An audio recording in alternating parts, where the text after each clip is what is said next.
pagpala. Amen. At nasamba po natin ang ating Panginoong Yesus. Maaari na po tayong umupo. Ngayon naman po dadako tayo sa pasasalamat. Siyempre sa buong isang linggo, ulit-ulit po tayo dyan. Imposible po na walang ginawa ang Diyos na kailangan natin pagpasalamatan. Sa araw-araw ng ginawa ng Diyos, sa paggising pa lang sa atin ng umaga, patunay na buhay ang Diyos. Hallelujah! Amen po ba? Amen! Pangunahan ko na po, nagpapasalamat po ako sa Panginoon sa ganun pa rin po lagi ko po pinagpapasalamat na sa pag-ingat, paggabay sa akin tuwing alis pumunta ng school, and pag-iingat po sa aking anak at sa buong pamilya ko. Tsaka po sa patuloy na patuloy po na binibigyan niya ako ng katuruan sa pagtuturo po. Sa araw-araw po na ginawa ng Diyos sa pagtuturo ko po. Bilang first-time advisor, masaya naman po ang puso ko na akala ko po kasi mahihirapan po talaga ako ng todo pag naging advisor na ako, pero masaya po ang puso ko. Siguro rin po dahil mababait ang mga estudyante ko. Amen! Amen. Nagpapasalamat din po ako sa Diyos dahil nandito po yung dalawa kong estudyante. Amen. Na atin po Palakpakan sila. natin ang ating Palakpakan po Panginoon. natin sila. Amen. And ayun lang po. Sino pa po ang gusto magpasalamat? Papasalamat ako kay Lord kasi yung birthday ko na nakaraan, pinagpala, may mga nagregalo, may nagbigay ng cash. Maraming salamat, Lord. At naway pagpalain mo po ang mga nagbigay ng regalo sa akin. Maraming salamat, may pahabol pa, di ba? Kaya papasalamat ako kay Lord dahil binigyan niya ulit ako ng isang taon. Amen, amen. O sino pa?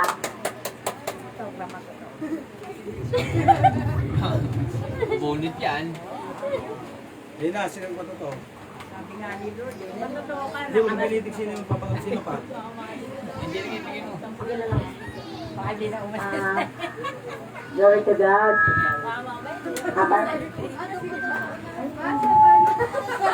Kung kayo sa harapan, si Teresa, naka-live kasi tayo eh.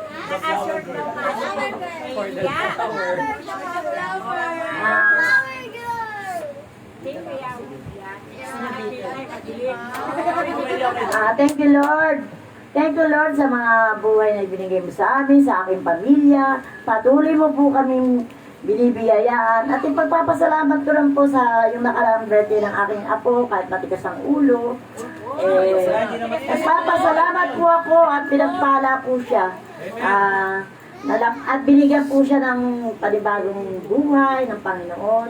Nawa, marami pong ibigay sa kanya. At lumaki po siya na nasa sa aming buhay na Kristiyana.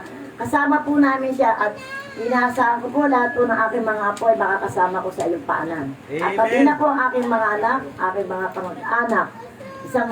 Isang sambayan po kami na magiging dadalo rito sa aming simbahan. Salamat po, Panginoon, sa natapos namin misyon. Yung aming misyon po na misyong kalsada sa mga bata na Bible study na pinagpapala mo po. Patuloy mo po kaming gabayan, ingatan po yung mga bata nang hindi po sila maka-absent ng kanilang mga kalusugan. Salamat po at sa aming mga kalusugan na patuloy mo po ibinibigay, hindi mo po kami binababayaan. At salamat din po, nakalabas na po yung aking pamangkin sa ospital. Alam ko po na binibigyan mo po siya ng isa pang pagkakataon na upang makilala at maramdaman niya ang iyong presensya. Salamat po, Panginoon. Binabalik ko po ang papulit parangal sa pangalan ng iyong anak na si Jesus Cristo.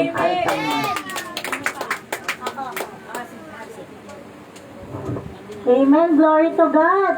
Isa po sa pinagpapasalamat ko bilang nanay at bilang teacher. Una sa lahat, pinagpapasalamat ko sa Diyos kasi nakapasok na si Libo. Unang araw na sa eskwelahan noong Webes. Sobrang nakakatawa lang kasi dati, parang ini-imagine ko lang yun eh. Ngayon, nandun ako sa point na hilahatid ko yung anak ko. Sobrang pasasalamat sa Diyos kasi binigyan niya ako ng pagkakataon na free yung morning ko. As in, wala akong trabaho sa umaga. Kaya ako yung hands-on sa kanya. Sobrang thankful ako. At the same time, isang pasasalamat pa sa Diyos kasi sobrang ako natutuwa ngayon sa mga estudyante ko. Kumbaga may bago kasi akong student, which is nakakatawa yung parang recommendation ng parents. Hindi siya yung tipo ng student na binigay lang, kundi talagang nilaan siya para sa akin. Kasi galing siya sa recommendation ng bawat parents doon sa eskwelahan na pinagtuturuan ko.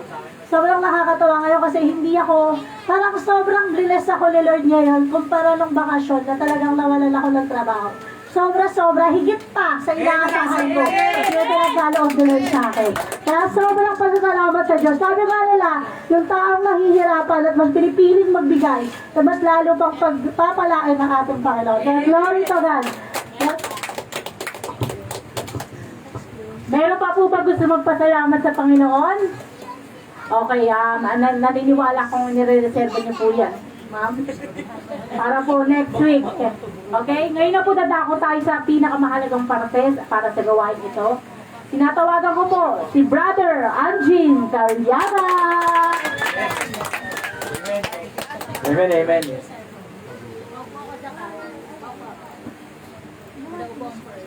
Amen, salamat sa Diyos. Tayo binigyan na naman ng pagkakataon para makatayo dito. Una sa lahat, gusto ko rin magpasalamat. No?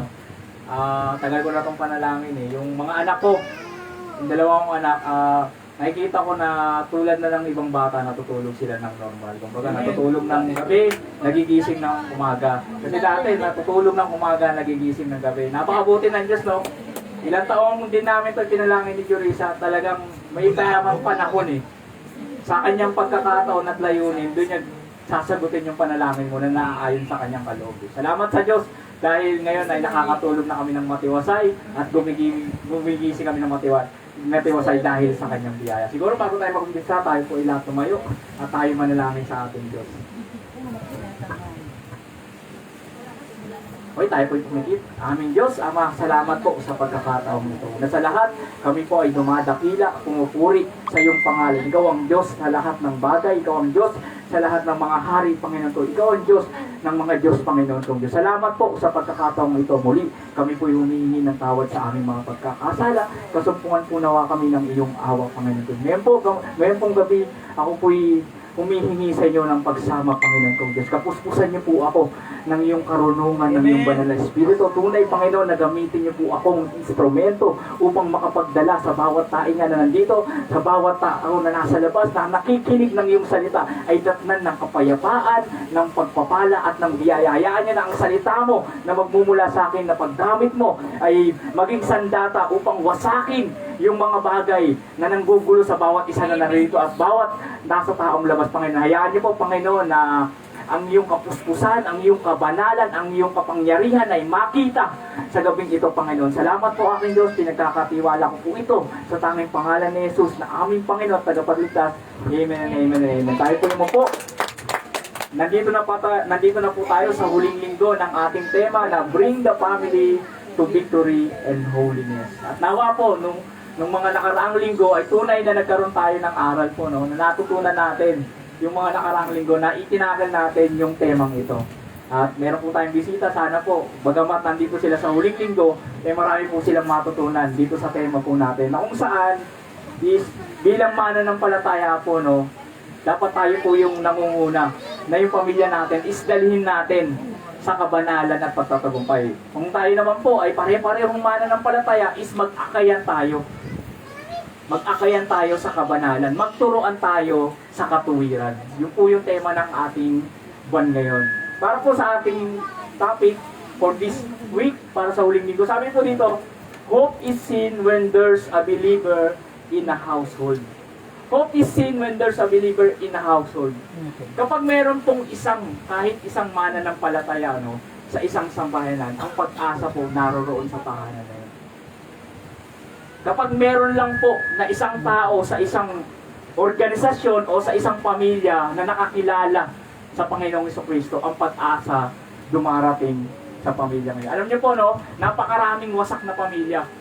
Napakaraming pamilya na hindi nagkakasundo, bagamat sila'y mayayaman, sila'y angat sa buhay, pero yung pamilya nila masyadong hiwa-hiwalay, masyadong hindi nagkakaunawan. Pero mayroong isang tao na darating na makakilala sa Panginoon doon, na ahay sa taas. Makikita yung pag-asa eh. Kahit isa lang po ang tao, kahit isang parte lang po ng pamilyang makakilala sa Diyos sa pamilyang iyon, ang pag-asa po darating. Bakit po? Kasi meron na pong mananalangin eh. Meron na pong magtitiwala. Meron na pong iiyak sa pamilya na yun na magbago sila eh. Meron na pong mangunguna sa pag-ibig eh. Meron na pong mangunguna sa kapayapaan. Meron na pong luluhod sa madaling araw para manalangin na mabago yung pamilya niyo. Kaya pag meron po na isang tao na tumayo sa pamilya na nakakilala sa Diyos, ang pag-asa po nananahan sa tahanan na yun. Amen. Parang ganito po yan eh, no? Naalala ko po yung Cleveland Cavaliers, 2002 season. Ang standing nila, sila yung lowest seed eh. Sa basketball po ito sa NBA sila po yung pinaka-lowest seed doon sa time na yon, yung 2002 season. Ibig sabihin po, out of 30 teams, sila yung pinakamahinang team. At 2003, the following year, na-drop po yung isang player na kilala ngayon. At ang pinakamaganda sabihin, pinakakilala ngayon sa era ng basketball na ngayon. Si LeBron James. Na-drop si LeBron James at ang man-drop sa kanya, yung Cleveland Cavaliers na yung bagong year na yon, sila yung pinakakulelat na team. At yung pumasok si LeBron sa team na mahina na yun, nakitaan ng pag-asa yung team na yun, na makapasok sa playoffs, na makapaglaro sa finals. At eventually, noong 2007, nakapaglaro ang Cleveland Cavaliers sa finals. Binuhat ni LeBron yung team. Nakita nyo, no? Na nanggaling sa mahinang team at pinakamahinang team, dahil may pumasok na isang player, nakitaan sila ng chance na makapasok sa final, makapaglaro sa finals. Ganon din po ang isang Kristiyano sa isang tahanan, no? Kapag ang isang Kristiyano, no, pumasok sa tahanan na hindi nakakilala sa Diyos, ang pag-asa nandun po sa tahanan na yun. Kasi meron na siyang mananalangin at meron na magmamakaawa sa Diyos na sila'y makakilala rin sa Diyos. Ayun po yung topic natin ngayon. Pero, bago po ang lahat, meron po tayong pag-aaralan sa Biblia na kung saan itong taong ito, actually galing siya sa lahi na kaaway ng bayan ng Diyos. Pero dahil sa pananampalataya niya, naligtas niya yung isang bayan ng Diyos. Alam ko po, siguro pamilya na po sa yung story ito. Basahin po natin yung Biblia. Pakinggan po natin ito kasi pag binasa ko masyado pong mahaba, baka matagal rin. Pakinggan na lang po natin para mas maganda po na maintindihan natin yung kwento niya. Ay nagpadala ng dalawang espiya. Sila'y pinagbilinan niya ng ganito: pumunta kayo sa lupain ng Kanaan. Manmanan ninyo ito, lalong-lalo na ang lungsod ng Jericho. Pumunta nga sila roon at tumuloy sa bahay ni Rahab, isang babaeng nagbebenta ng panandaliang aliw, at doon sila nagpalipas ng gabi. Nakaabot sa kaalaman ng hari ng Jericho ang balita na may mga espiyang Israelita na nakapasok sa bayan ng gabing iyon. Kaya't ang hari ay nagpadala ng sugo kay Rahab at ipinasabi, ilabas mo mga lalaking nasa bahay mo. Naparito ang mga yan upang lihim na magsiyasat sa ating lupain.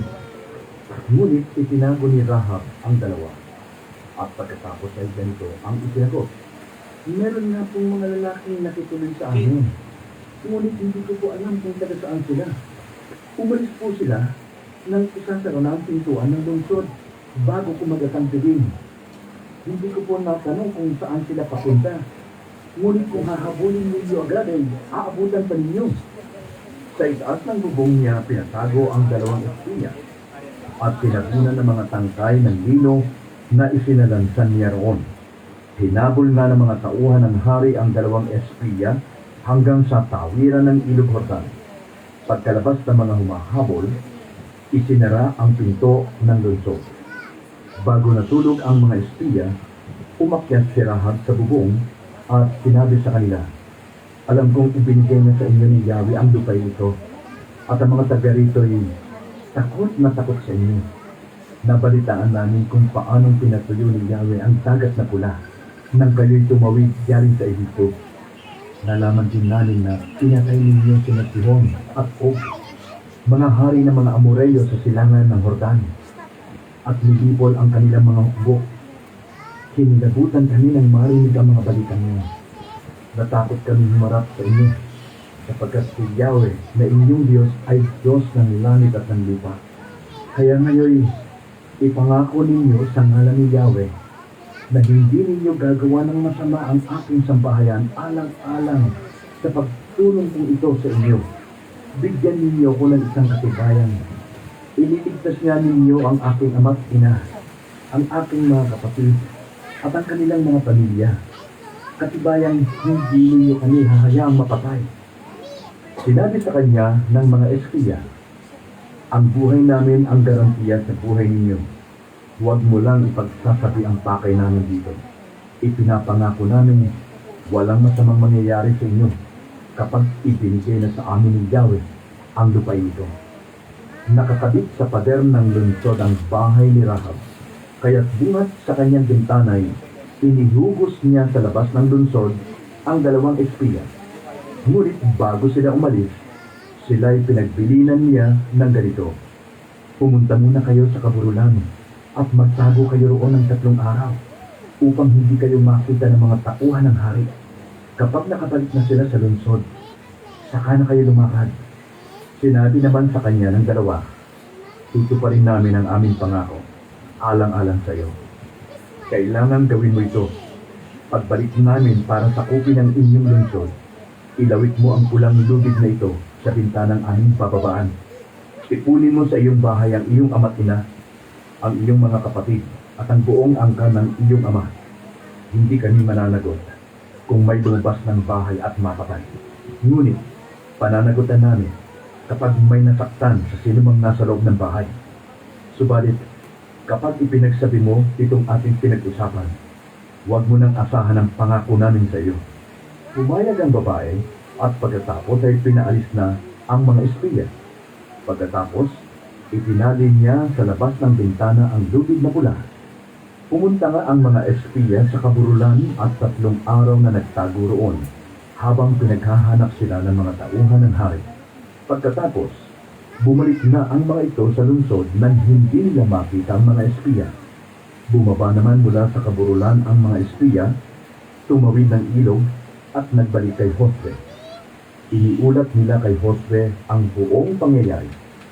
Ibinigay na sa atin ni Yahweh ang lupain iyon. Ang sabi nila, mabanggit lamang ang pangalan natin, nangangatog na sa takot ang mga taga-roon. Amen. Salamat sa Diyos sa pagkakabasa ng kanyang salita. No, yung kwento nun is yung story ni Rahab. Si Rahab po isang babaeng patotot o nagbebenta ng aliw. Kumbaga sa panahon natin ngayon, isa sa pusyang pokpok. At kung saan yung si Joshua ay bago nila sakupin yung Jericho, nagpadala siya ng 2 espiya. At yung 2 espiya, si Rahab po yung tumanggap sa kanila. Nabasa naman po natin sa kwento, no? Yung pag-aaralan po natin ngayon, binigyan ko po ng title na The Faith of One for the Faith of All. Yung pananampalataya ng isa is maaari, no, na makapagbigay ng magandang kapalaran para sa buong sambahay niya, sa buong pamilya niya. No, kung paano, no, kung alam niyo po kung nabasa niyo po yung kwento ni Akan, isang tao na nagkasala, na pinahamak niya yung bayang Israel. Dahil lang po sa pagkakasala niya, napahamak po yung buong Israel. Kung paano nung pinahintulutan ng Diyos na mapahamak yung buong Israel dahil sa pagkakasalan. Ano naman po, napaunla rin ng isang Diyos yung sambahayanan dahil sa katuwiran ng isang tao po. Amen. Alam ko po, naniniwala po ako, no, na kapag may mananampalataya sa pamilya, no, na kapag may nananalangin sa pamilya, no, maaari na dinggin ng Diyos na ang bawat isa sa kanila makakilala din sa Panginoon.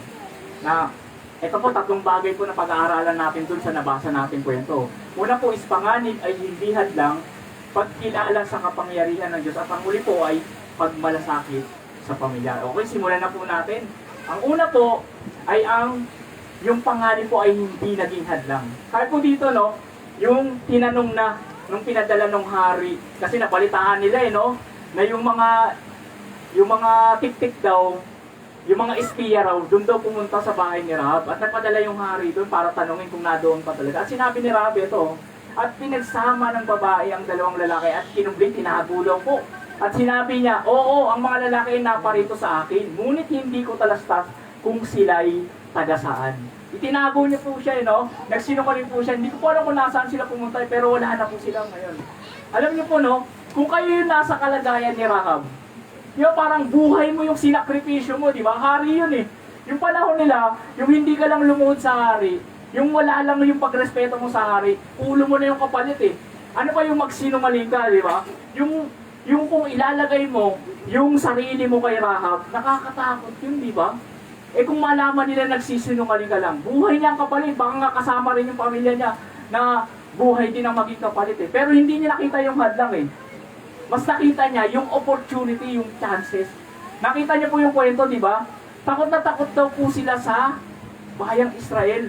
Dahil yung mga ginawang kababalaghan ng Diyos nila. Nakita nila kung gaano makapangyarihan yung Israel. Alam ni Rahab po, no? Alam po ni Rahab na kapag sinakop sila ng bayang ito, walang matitira sa kanila eh. Lahat sila mauubos eh. Pero dahil sa pagkakataong ito, hindi niya nakita yung panganib eh. Mas nakita niya yung chances na mailigtas niya yung pamilya niya na maaari siguro pag ginawan ko ng kabutihan itong Israelite na ito, baka gawan din nila ako ng kabutihan.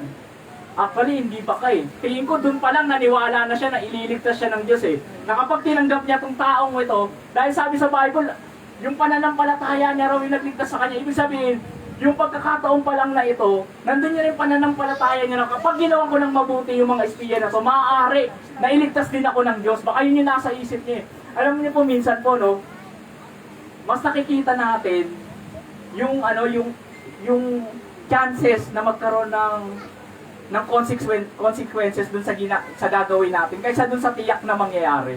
Yung maliit na chance lang na maaaring mangyari na hindi magiging maganda yung dulot sa atin kaysa dun sa magandang mangyayari na tiyak na mangyari. Minsan kasi po, di ba, may pagkakataon na eh na makilala ng mga pamilya natin ng ang Panginoon, pero minsan nire-reject natin eh, no? May mga pagkakataon na kinausap ka, no?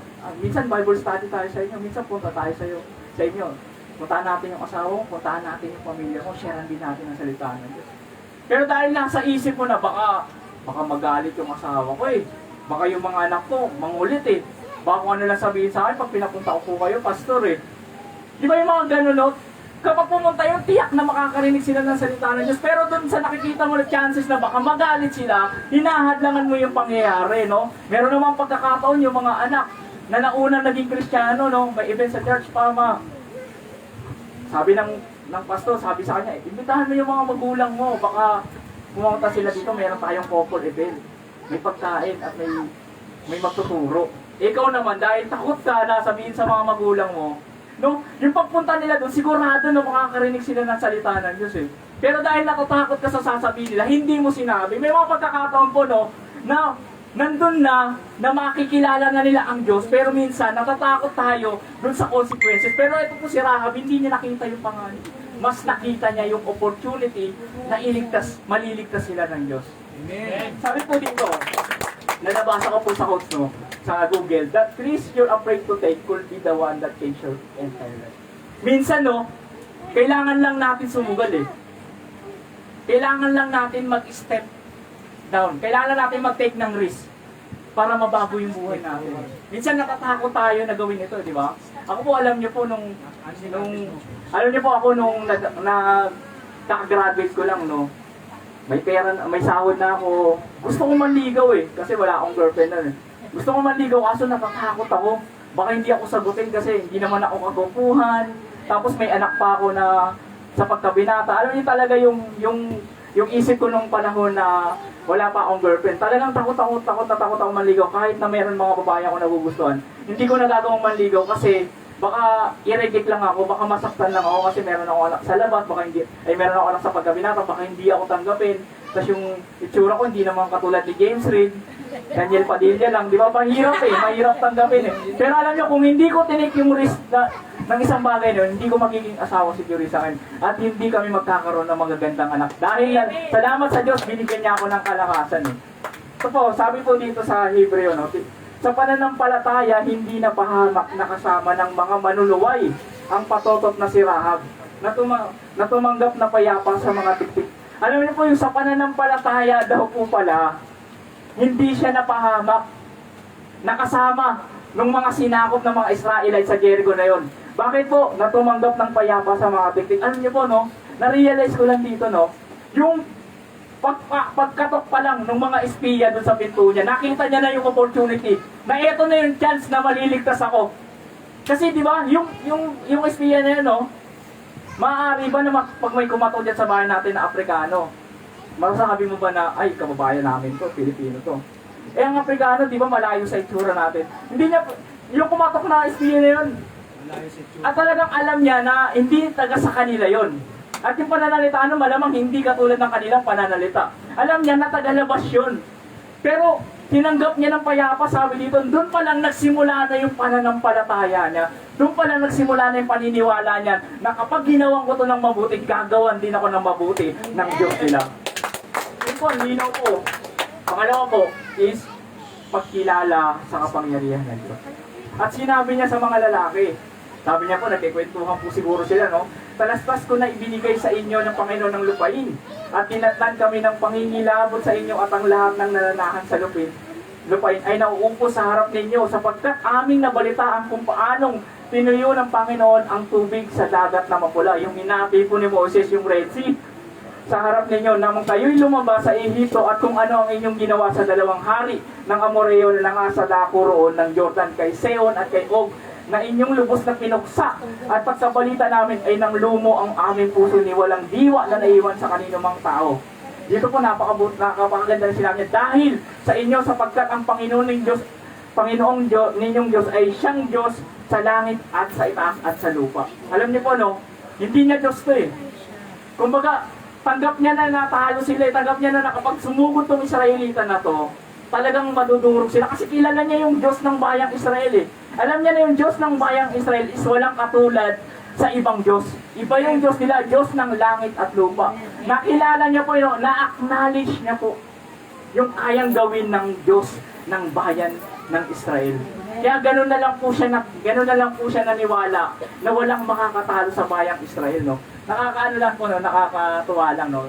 Ano lang po, aside po sa topic natin, no? Bago po kasi magpadala ng espiya tong si Joshua dito sa Jericho, meron na pong nauna eh. Meron na pong nauna na espiya. Meron pong si Moses po nagpadala ng 12 espiya na isa sa bawat pinuno ng lipi ng Israel. Pinadala niya po yung 12 sa Kanaan para magtiktik. At yung 12 na to bumalik, no? Yung 10 dito, sabi ba naman, hindi tayo mananalo sa mga yun, ang laki, ang tatangkad. Biruin mo yung mga nasa loob ng Wall of Jericho, natatakot dahil sa pagkakilala nila sa Diyos ng bayang Israel. Samantalang yung pinadala ng espiya ni Moses, natakot. Yun na parang kung alam lang ng mga espiya na yung kung gaano katakot yung mga tao nasa loob na sila isang kupin ng bayang Israel. Sana na gandang balita yung nasabi nila. Alam niyo po, ipinahamak po nila yun. Yung 12 na yun, 10 doon ang napahamak. Yung 2 po doon is itong si Joshua sa si Caleb. At sila po yung nakapagdala doon sa pangako ng ating Diyos, dun nga sa Jericho po. Nakita po ni Rahab dito, no? Nakita niya yung kapangyarihan ng Diyos eh. Alam niyo po, no? Kung ang Diyos po, no, kayang gawin yung mga bagay na to, no? Kaya niyang hatiin yung dagat na pula. Ano po yung hindi niya kayang gawin sa pamilya natin? Minsan di ba natatakot tayo na baka yung pamilya natin hindi mabago, baka yung mga bisyo na nandun sa pamilya natin, yung mga hindi pagkakaunawan, yung kawalan ng kapayapaan, yung walan ng pag-ibig. Tingin nyo ba hindi kayang gawin ng Diyos yun? Kung ang Diyos nga nahati niya yung dagat na pula, napaghiwalay niya yung dagat na pula, ano pa yung pamilya na nahiwalay? Hindi niya ba kayang buuin yun? Alam niyo po, bilang isang mananampalataya, no, na nasa pamilya ka ngayon, maniwala ka lang po. Alam niyo po, iba po kasi yung kilala mo ang Diyos sa kapag kakaalam mo, sa kaya niyang gawin. Parang ganito po yan, no? Kung ako po siguro ay anak ni Pacquiao, anak po ako ni Manny Pacquiao, kahit po maubos yung pera ko sa bulsa, kahit po mawala yung pera ko sa wallet ko, parang hindi ako mag-aalala eh. Kahit siguro mabagsak ko yung cellphone ko, masira, kahit gaano pa kamahal yan, iPhone 11 man yan, o gaano kamahal, masira, hindi ako mag-aalala eh. Kahit magmahal yung tuition dun sa pinapasukan ko, hindi ako mag-aalala eh. Kasi si Pacquiao yung tatay ko, di ba? Kaya niyang bayaran yung mga yun eh. Kung alam mo yung kayang gawin ng Diyos sa buhay mo, yung pagdududa hindi nag-e-exist eh. Amen! Di ba? Yung pag-aalala hindi nag-e-exist eh. Ito si Rahab, di ba? Kilala niya ang Diyos, pero hindi niya Diyos ito. Kaya natatakot siya dahil kaya silang sakupin ito. Pero dahil nabigyan ng pagkakataon na makilala niya ang Diyos, na magkaroon siya ng pananampalataya ng Diyos, hirap niya to. Tayo po, no? Wag po tayong tumigil na magtiwala, na maniwala sa Diyos na kaya niya pong baguhin yung pamilya natin. Na kaya niya pong ayusin yung pamilya natin.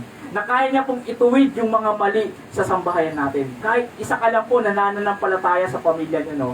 Huwag kong pong tumigil na manalangin dahil po unti-unti gagawa ang Diyos ng paraan na makikita mo unti-unti na yung mga pamilya mo nagsisilapit na rin sa Diyos. Tingnan niyo po si David po. Sabi po ni David dito, ito po kung saan yung si Goliath, hinahamon niya yung bayang Israel. At sabi niya, kung sino makatalo sa akin, papasakop. Kung matalo niyo ako, sasakupin niyo kami. Kung matalo kayo, sasakupin namin. Kaya si Goliath po, nagyayabang sa bayang Israel. At napadpad si David doon para magdala ng pagkain. At sinabi niya kay Haring Saulo, at kasi naghahanap ng makakalaban eh. Sabi ni Saulo, o sino gusto lumaban, o pag natalo niyo to, pakakasalan niyo yung asawa ko. Talagang binigyan ng malaking pabuya eh. Pero walang gusto lumaban, nakakatakot eh. Ang laki nito ni Goliath eh. Etong panahon na ito, bata pa si David eh. Bata pa lang siya eh. Sabi dito, sinabi ni David kay Saul, huwag mang lupaypay ang puso ng sino man dahil sa kanya. Ang inyong lingkod ay yayaon at maipaglaban sa Pilisteyong ito.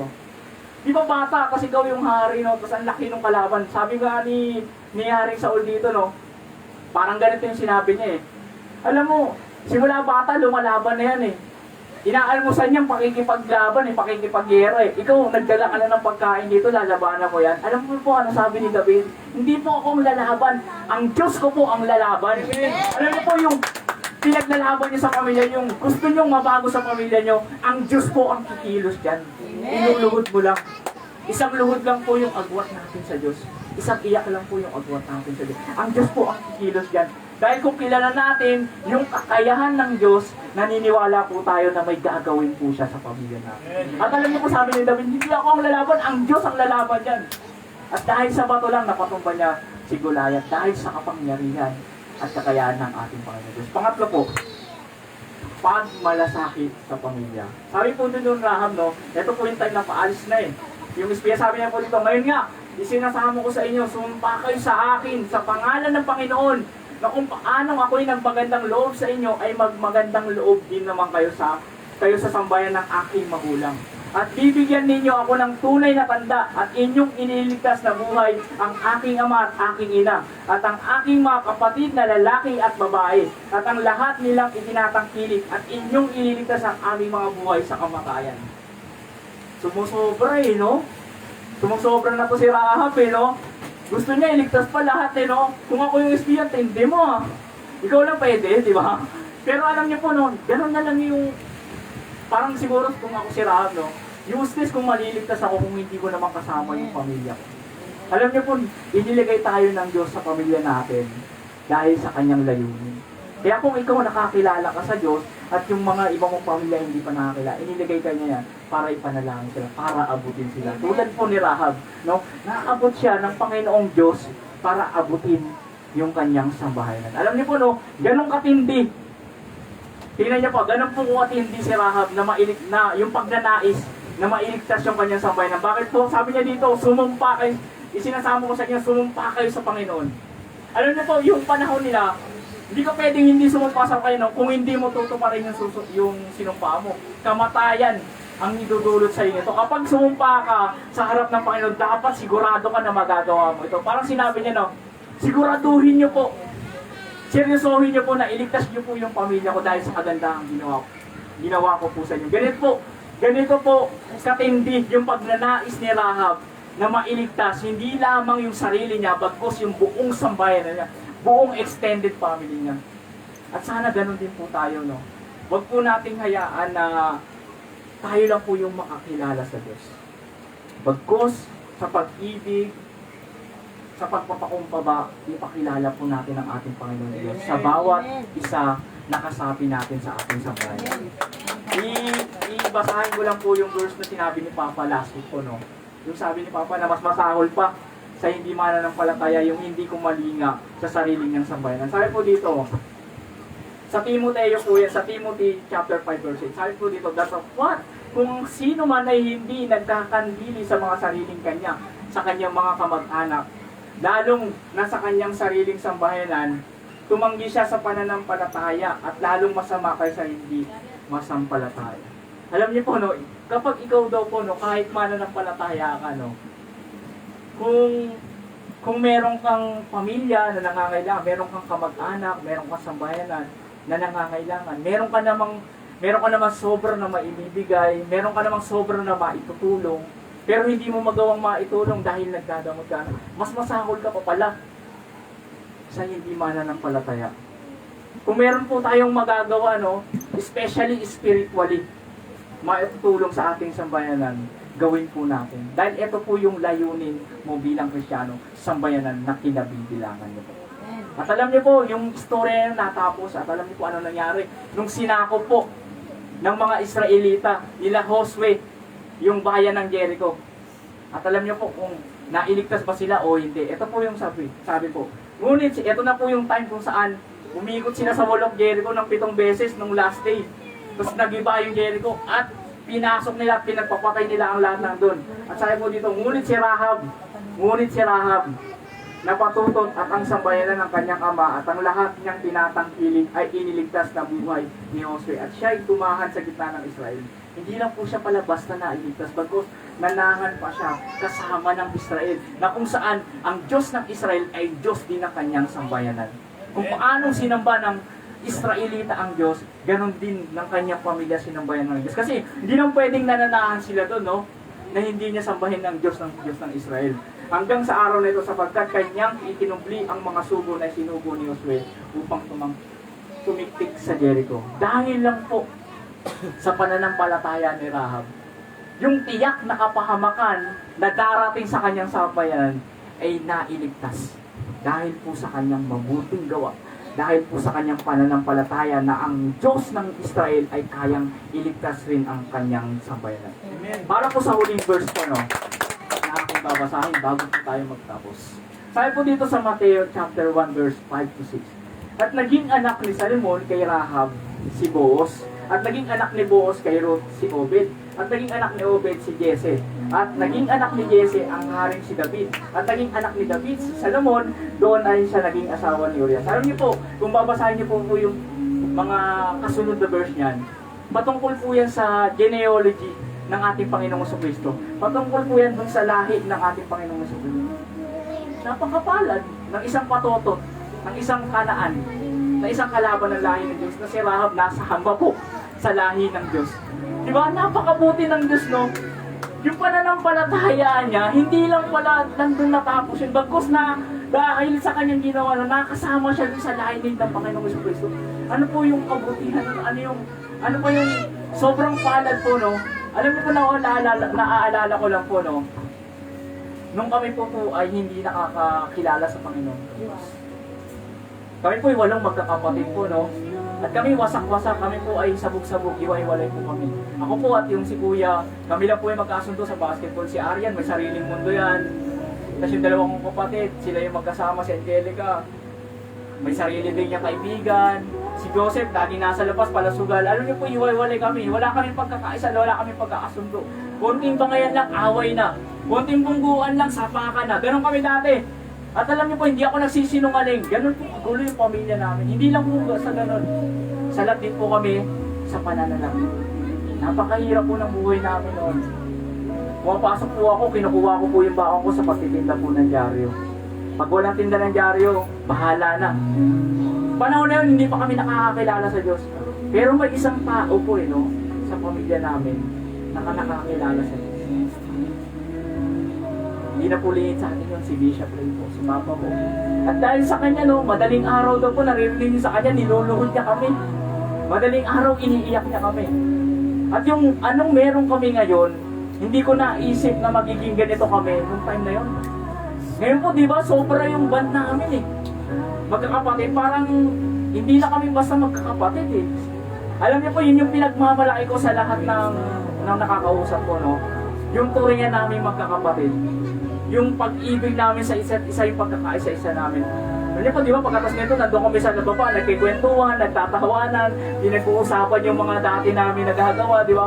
Kung dati sabog-sabog kami, dahil lang po, no, sa pananampalataya ng isang tao doon sa pamilya namin, dahil lang po sa kanyang pagmamakaawa, ang bawat isa po sa amin nagkaroon ng pananampalataya, pagkakilala, at pag-ibig sa Diyos. Dahil po sa kabutihan ng biyaya ng Diyos, tulad po ni Rahab, no, kung saan, dahil sa kanyang paniniwala, na kayang gumawa ng mabuti ng Diyos sa pamilya sa kabila na siya'y kalaban ng bayan ng Diyos. pinaniwalaan niya na gagawa siya ng mabuti dito. Naging lineage pa po siya ng Panginoon sa Kristo. Nakasama pa po siya sa lahi ng Isang Kristo.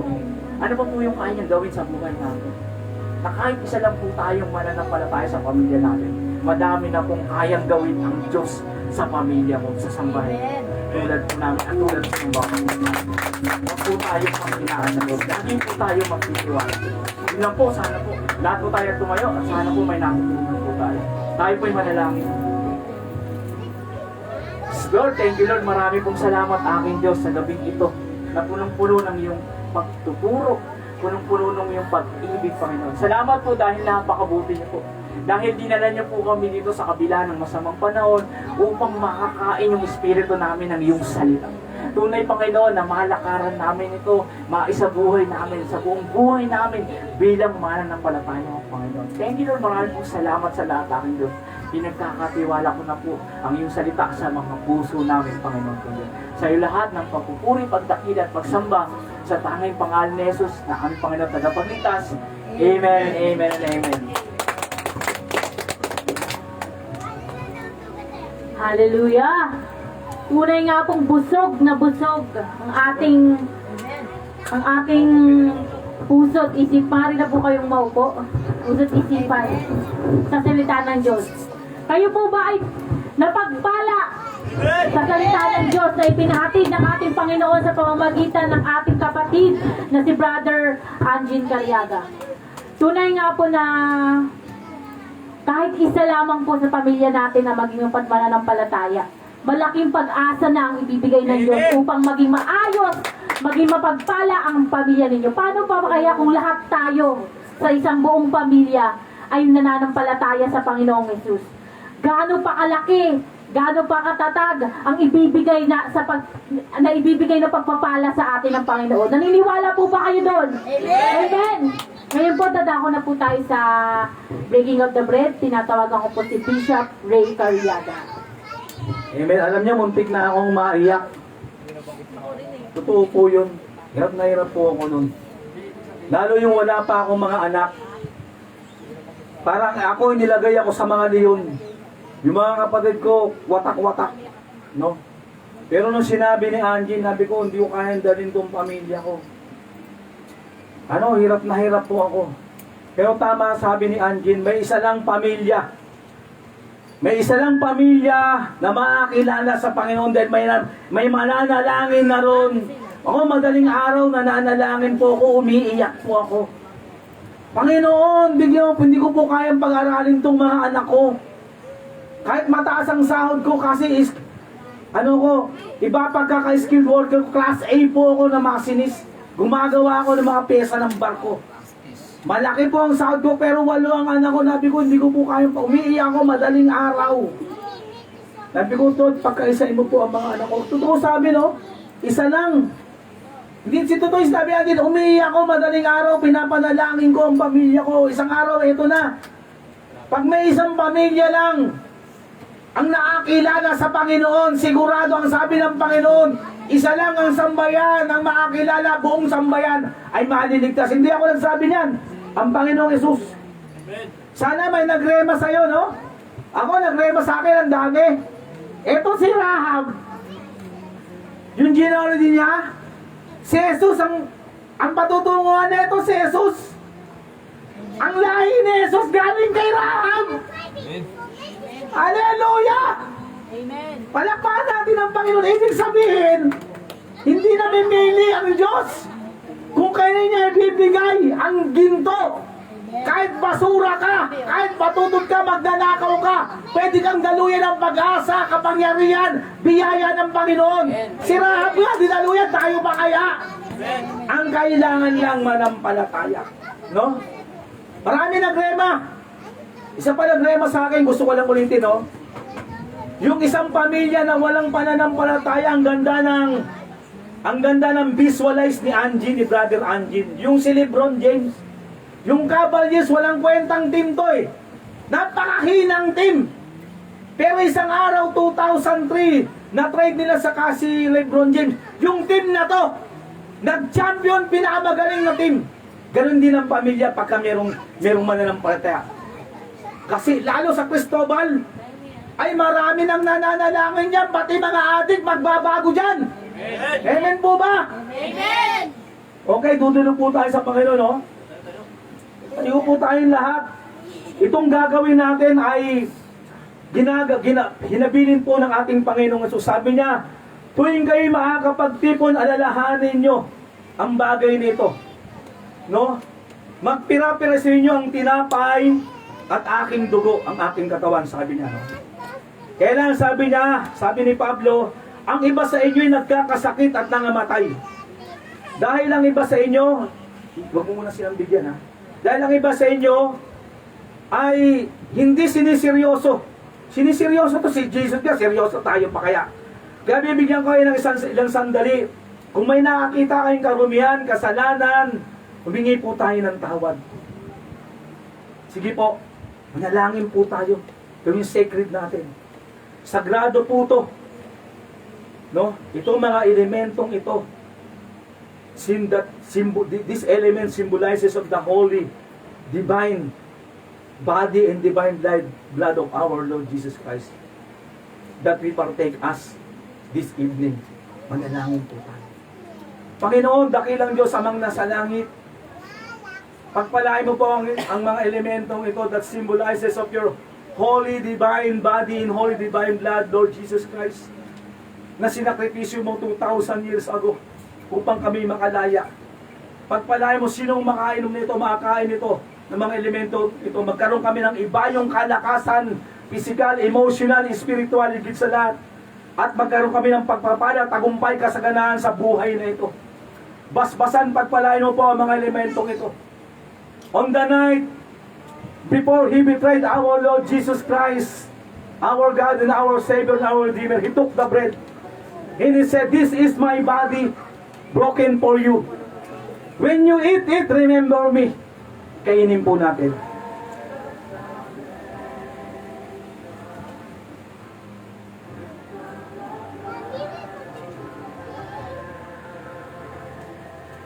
Taas po natin ang cup. On the night before He betrayed our Lord Jesus Christ, our God, our Savior, and our Redeemer, He took the cup and He said, "This is my blood poured out for you.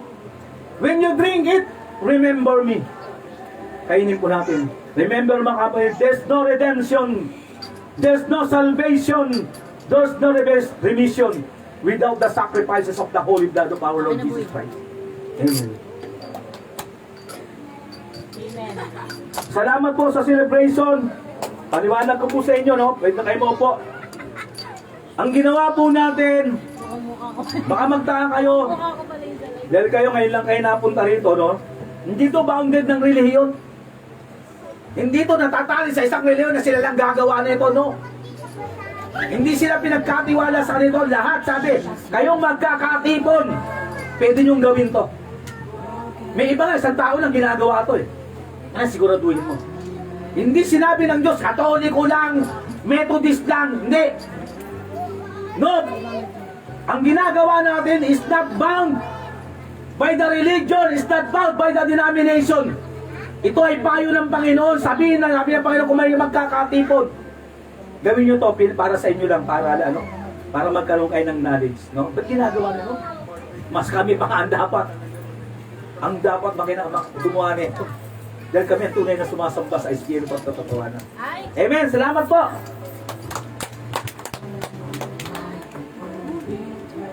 Ngayon po, dadako na tayo sa pagbibigay. Tinatawagan ko po si Sister Geneva Carriaga. Amen! Hallelujah!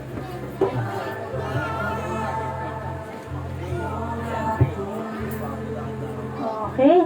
Alam niyo po ba na ang giving is pwede natin gamitin another term para sa pagmamahal? Kasi si Lord nga, di ba, binigyan niya yung anak niya sa atin out of love. He gave His only begotten Son to save us dahil ganun niya tayo kamahal. At sigurado naman ako na lahat tayo nagmamahal sa Diyos. Tama po ba? Amen! At syempre, isang way para mapakita natin yung pagmamahal natin sa Diyos yung pagbabalik natin ang lahat ng biyaya na binibigay sa atin ng Diyos. yung lahat ng opportunity na ipinagkakaloob niya sa atin. Ang lahat ng yon ay maaari nating ibalik sa Kanya through giving our tithes and our offering to God. Isang way para mapakita natin ang pagmamahal natin sa Diyos, hindi lamang sa pananampalataya sa Kanya, hindi lamang sa pagsunod, ganoon din yung pagbibigay natin na mula sa puso, ang pagbabalik natin ng lahat ng ibinigay niya sa atin, nang meron tayong cheerful hearts. Hindi dahil obligado tayo ha, hindi gusto ni Lord yung nagbibigay dahil lang naoobliga ka eh. Kailangan pag nagbibigay tayo with our cheerful hearts, labag sa kalooban natin, masaya tayong nagbibigay. Kasi yung taong masayang nagbibigay, mas masayang nakakatanggap. Amen po ba? At ngayon po tayo na po ay magbigay sa ating Panginoon.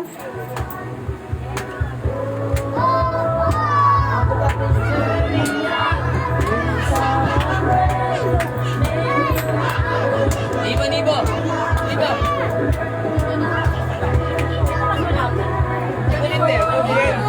Tanggapin mo muna sila. Inaanyayahan ko po ang lahat na tumayo at ating ipagdasal ang ating mga kaloob. Yes, Lord God. Lord, thank you, Lord God, for the opportunity, Panginoon, na ibinigay, pinagkaloob mo sa amin, Lord God, upang magbalik, Panginoon, ng lahat ng biyayang ibinibigay mo sa amin, Lord.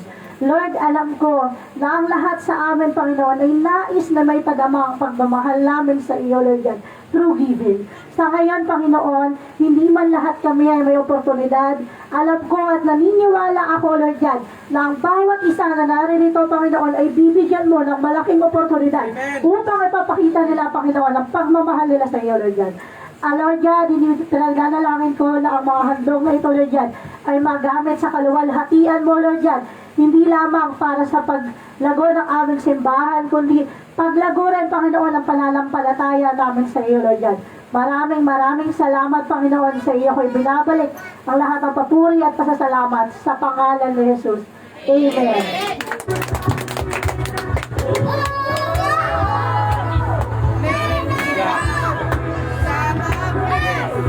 Ngayon muna kayong dalawa. Bago tayo magtapos ay inayaan ko po ang dalawang bisita po natin. Lakasan mo. Pag-pray po natin sila, no? Patanggapin mo ha. Alam niyo po, walang aksidente po, no? Ang Diyos po, kumikilos ng may kaparaanan eh. Sige po, kahit po tayo. Ano pong pangalan niyo po? Angelica Cariaga? Kayo po. Akit ka. Kayo po. Christian po, si Angelica po at si Chris. Alam niyo po, ang Diyos po kumikilos ng may dahilan. Hindi po tayo dinala ng Diyos dito at hindi po yung paa natin ay dinala dito ng walang dahilan. Sabihin po lahat ng bagay na nangyayari sa atin may layunin. At naniniwala ako, no, na kaya kayo napadpad dito is para makilala ang Diyos. Para malaman yung pag-ibig ng Diyos. Alam niyo po ba na 2,000 years ago, no, 2,000 taon nakakaraan, alam naman po natin yung istorya na kung saan ng Panginoong Jesus ay napako sa krus ng Kalbaryo. At dahil yun sa ating mga kasalanan, dinala niya po ang lahat ng pagkakasala ng sangkatauhan. At lahat po ng tao nagkasala, sabi ng Bible. Walang sino man na nakaabot sa kaluwalhatian ng Diyos. Ang lahat po ay nagkasala. Even po ako. Kahit po yung mga pare, mga pastor, lahat po yan nagkakamali. Pero dahil po sa biyaya ng Diyos, ang regalo niya ay kaligtasan. Sa sino mang mananampalataya, kung sino mang maniniwala na pinatawad ka ng Diyos. Kung sino mang maniniwala na ang Panginoon ay namatay para sa'yo sa ikaliligtas. Ngayon po, tatanungin ko po kayong dalawa, Angelica at Christian, naniniwala ba kayo na ang ating Panginoong Jesucristo ay namatay sa krus ng Kalbaryo para sa ating mga kasalanan? Naniniwala ba kayo na siya ang anak ng Diyos? Kailangan sumagot kayo yung oo, naniniwala. Naniniwala kayo na siya ay anak ng Diyos na pinadala sa sangkatauhan para sa ikaliligtas?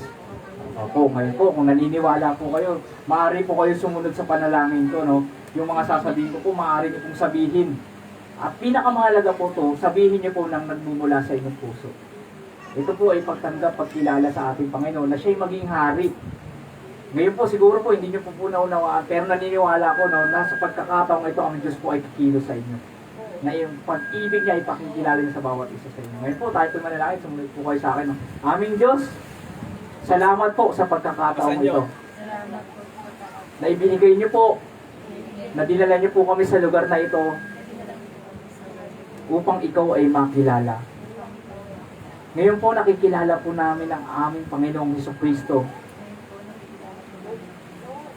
na siya pong namatay sa krus ng Kalbaryo 2,000 taon ang nakakaraan para sa aming mga kasalanan at para sa aming ikaliligtas. Ngayon po, Nakasan nyo. inaanyayahan po namin kayo, aming Panginoon, sa aming mga puso, bilang Hari at bilang Panginoon. Ang aming mga puso, punuin niyo po ng mga pagnanasa sa mga bagay na ikaluluwalhati at ikalulugod niyo po. Pentas. Maghari po kayo Pahingin mo ng tawad. sa aming mga buhay. Patawarin niyo po kami sa aming mga pagkakasala, sa nakaraan at sa mga hinaharap pa. Salamat po aking Diyos. Sa iyo po lahat ng pagpupuri at pagsamba.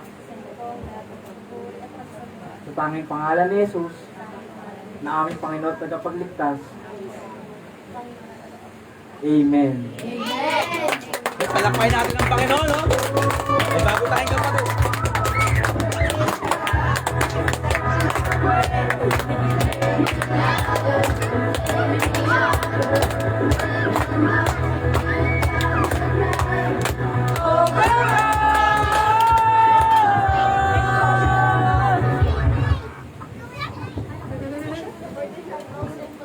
Benediction.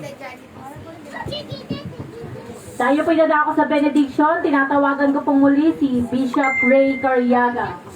Okay, salamat, no? Muli, bago tayo mag-benediction, pagpalain mo po, dakilang Diyos, lahat ng buong membro ng Sanctuary of God, Great Mission International Church, lahat ng sumusuporta rito, hindi ko nababanggitin ng pangalan, mga sumusuporta sa Mission Bible Study sa Kalsada, sa Cristobal, sa inmates, Panginoon, pagpalain mo silang lahat na sumusuporta financially, nanalangin sa Sanctuary of God, Great Mission International. Basbasan pagtagumpay mo sila, dakilang Diyos. Muli, no? Ang walang hanggang biyaya, pagpapala, kasaganaan, at ang mga sakit, karamdaman nyo ay magsigaling, magsilakas ang inyong mga tuhod, magsilinaw ang inyong mga mata, at ang kasaganaan nagmumula sa ating Diyos Ama, sa pamagitan ng ating Panginoong Hesus, at sa pakikipisa ng banal na Espiritu Santo, ay sumainyong lahat, ngayon at magpakailanman, sumaating lahat, in Jesus' name, amen. Closing prayer tayo, Panginoon, salamat po sa mabiyaya, makapangyarihan, anointed, na binahagi mo sa amin, na iyong salita na makapangyarihan, banal mong salita na makapareho puting baliya. Tunay na kami natuto, nagrema sa amin, Panginoon, napakahalaga pala ng may isang Kristiyano sa pamilya. Napakahalaga pala na may isang Kristiyano sa komunidad. Napakahalaga pala na isang Kristiyano sa municipality, sa lusabing mundo, Panginoon. Salamat po.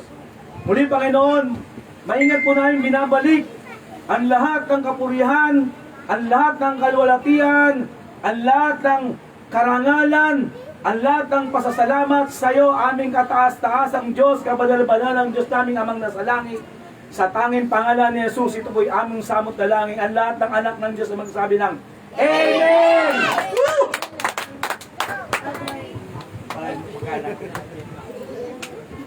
Lord, maraming salamat din po sa pagkain na mayroon po kami ngayon na pagsasaluhan. Panginoon, maraming salamat din po sa mga naganda, nag-provide na ginamit niyo upang makakain po kami. Pag-ayaan niyo nga po ng bigay kalusugan po sa amin to, Panginoon, at gabayan niyo po kami sa pagkain, Panginoon. Maraming salamat po sa pangalan mo lamang, Jesus. Amen. Oh, glory. Ngayon po, dadako po tayo sa Giving Glory to God. Kaya tawagan ko po si Sister Karen Gutierrez. Amen. Doon po sa ano. Sabay-sabay po tayo. All glory! All glory! All praise! All praise! All worship! All worship! All honor! All honor! All power! All power! And all thanksgiving!